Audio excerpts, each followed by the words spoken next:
Hello and welcome to WMLT News. I'm Bailey Gillespie. And I'm Jared Klein. The Pipestem and surrounding communities enjoyed the 8th Annual Culture Fest this past weekend. Chris Allen has more. People across the nation came to West Virginia to Culture Fest for the weekend, which started September 8th and went till September 11th to celebrate its 8th season of diversity and live music.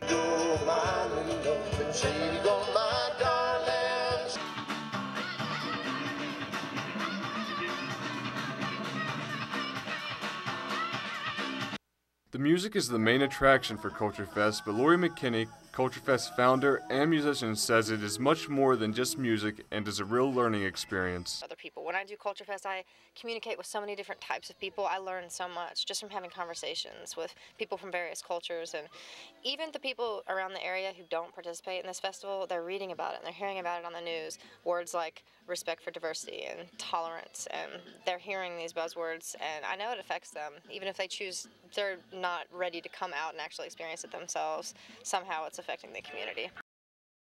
There's also good food to be found at Culture Fest, from do-it-yourself blending, jewelry, hula hoops, barbecue, and even a massage tent. Who's a vendor at Culture Fest who offers maybe a different type of vending. Let's get to know her a little bit and her business. Amy, what is it that you do at Culture Fest? I'm giving a massage this weekend and meeting a lot of interesting people, enjoying some wonderful music and good food. It's gone well. We're enjoying ourselves. We have set up some barters with some of the other vendors as well, and that's been really nice. So it's a good weekend. This is probably the last time that you can be out in nice warm weather. It's about 73 degrees right now. And what is a music festival without some djembe drumming? Occasionally you have like a couple demons or whatever that are walking around. Culture Fest is a great experience in the War Mountain region where music is always felt and the mood is always mellow. This is Chris Allen at Culture Fest. After reviewing 80 possible locations for the Summit Bichelle Reserve, the Boy Scouts of America choose the mountains of West Virginia. More specifically, Fardin Ground Mountain, which overlooks the town of Mount Hope. The BSA announced that the summit would be a year-round adventure camp for whitewater rafting, mountain climbing, and winter camping. The camp will also become the permanent home for the National Scout Jamboree. During the time of the Jamboree, this camp will become West Virginia's second largest city, expecting about 40,000 scouts and 8,000 to 9,000 volunteers. The summit is already having an impact on the surrounding areas that are expecting to see some growth from the incoming campers and their families. First responders and survivors of one of the nation's deadliest tornadoes gathered together Sunday, September 11th to add the last stitches into the national 9/11 flag. The flag is made up of fragments of U.S. flags that have been salvaged from the tornado that hit May 22nd. These fragments have been combined with the flag that flew above the Twin Towers into a restored version that will now be part of the National 9/11 Memorial Museum. This project started 4 years ago and has included pieces from flags that have been collected from other national tragedies, including the flag that Abraham Lincoln rested on after being shot. Children, soldiers, and police officers from all 50 states have taken part in stitching this memorial flag together. Now with Concord Sports, here's Brett Dodrell. Thanks, guys. Concord University's 2011 football campaign is off to a rough start, having dropped their first 2 games of the season, the most recent of which coming at the hands of Elon University out of the Southland Conference. The Phoenix were able to pile up 42 points and exactly 400 yards of offense on the Lions. Running back Brian Kennedy was able to get 139 yards rushing, but the quarterbacks never got it together, going 12 for 31 and 112 total yards. Their next game is this Saturday as they travel to the University of Charleston. Concord's soccer teams have also gotten off to a rough start. Both men's and women's teams traveled to Seton Hill over the weekend, but both fell short, dropping both of their records to 0-3. This past spring, Concord's baseball team did something that would be considered historic. They won 8 of their final 11 games to qualify for the WEVIAC tournament on the very last day of the regular season.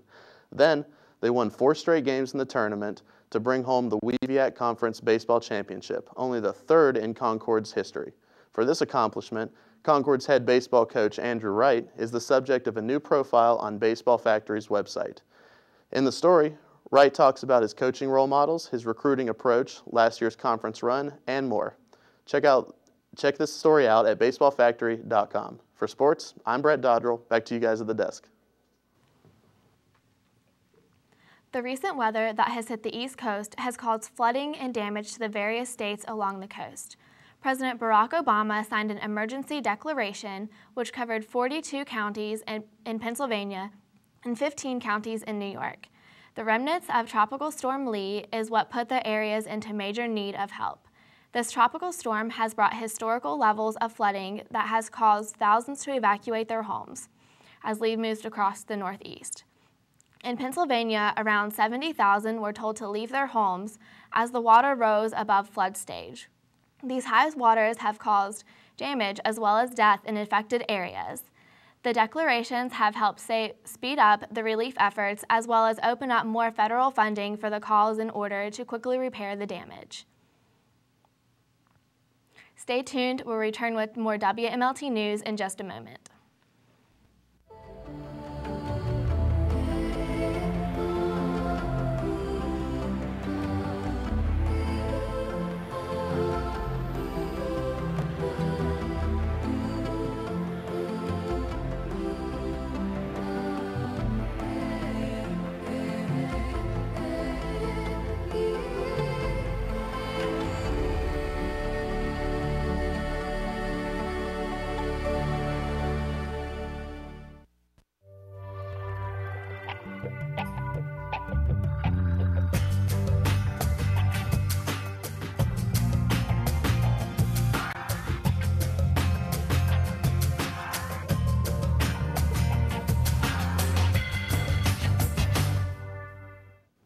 Welcome back to WMLT News.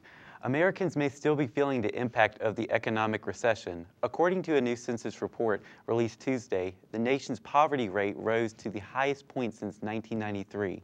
The rate jumped nearly an entire percent from 14.3 in 2009 to 15.1 in 2010. With this increase, it is estimated that 46.2 million people are now considered in poverty.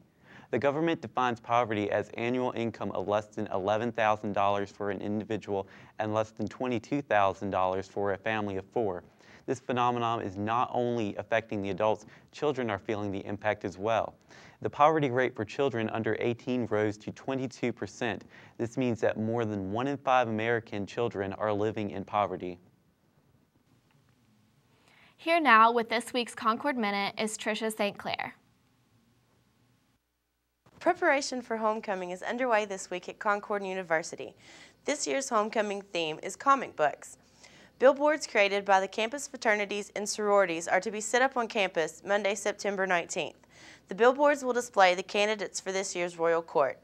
Candidates for homecoming will be listed on Concord's website. In celebration of homecoming, festivities have been planned week-long for alumni, students, faculty, staff, and friends of the university. A parade will be held this Thursday, September 22nd at 6 p.m. on Vermilion Street here in Athens. Any area business, clubs, or organizations that would like an entry should call Katie Whitaker Hatfield at 304-384-6286 or email her at cuevents@concord.edu. After the parade, there will be a bonfire in the valley. There will be a lip sync contest Friday, September 23rd at 8 p.m. in the main gym of the Carter Center, just one of the many contests that are going on homecoming week. Saturday, the big game kicks off at 2 p.m. where the Mountain Lions face off against the West Virginia State University Yellow Jackets, and be sure not to miss halftime when we see who gets crowned for Royal Court. Will it be Aquaman and Cyclone or Superman and Wonder Woman? Be there to find out. Back to you at the desk. As the special election campaign for West Virginia governor heats up, the most recent public policy poll shows Republican Bill Maloney closing in on acting Governor Earl Ray Tomblin. In May, the same poll showed that Tomblin with a 15% lead. Now Maloney trails behind Tomblin by only a 6% margin. There has been negative national sentiment towards career politicians, and Bill Maloney is exploiting that fact with Earl Ray Tomblin, which can attribute to his recent rise in popularity. No matter who you support, it will continue to be a heated yet interesting campaign. Early voting starts on September 21st, and General Election Day is October 4th. Trap Hill Middle School steps confidently into the 21st century this Wednesday. For the first time, students of all grade levels in the school were using personal laptops for in-class and eventually out-of-class learning. The one-on-one computing initiative has been a goal for the West Virginia Department of Education for quite some time, and Trap Hill faculty are excited to see parents getting behind the program as well, with a record-breaking number attending the annual open house. The school was chosen based on Principal Jerry Balgus' long history of integrating technology into the school curriculum. The success of the pilot school project will determine if it is feasible to implement in other Raleigh County schools as well. Before receiving the computers, the children were required to learn about responsibility and care of the laptops, including social networking, cyberbullying, and all-around internet safety. Here now with this week's Take It or Leave It is Nate Altair. If you're a fan of horror movies that sacrifice plot for entertainment, then Fright Night will be just the movie for you. It starts off in a small housing development in Nevada with Charlie, a young high schooler who has worked his way from geek to cool and has left his old life behind him, and just as he is finally getting the girl of his dreams, a vampire moves next door. Played by Colin Farrell. And utter chaos is unleashed. His house is burnt down, he seeks help from a vampire fanatic, his own best friend tries to kill him, and he has a final showdown with an entire nest of vampires, all in 3D. So go check out Fright Night and find out whether Charlie saves the day and gets the girl, or ends up as a bloodsucker. One Day, starring Anne Hathaway as Emma and Jim Sturgis as Dexter, is a new release movie based off the best-selling novel. The two meet the day of their graduation and soon find that their lives are forever changed. The spunky Emma and the girl-crazed Dexter set out on a friendship that brings them lots of laughs, but also a few tears. They set off on their own adventures only to find that their hearts are set on each other. If you are looking for a surprising romance that will keep you on your toes, then this is the film for you. That's all for this week's Take It or Leave It. Back to the desk. I think I'm on two. A Logan County man, Loudon Eugene Murphy Jr., competes in the Final Four of the NBC nationwide talent search, America's Got Talent.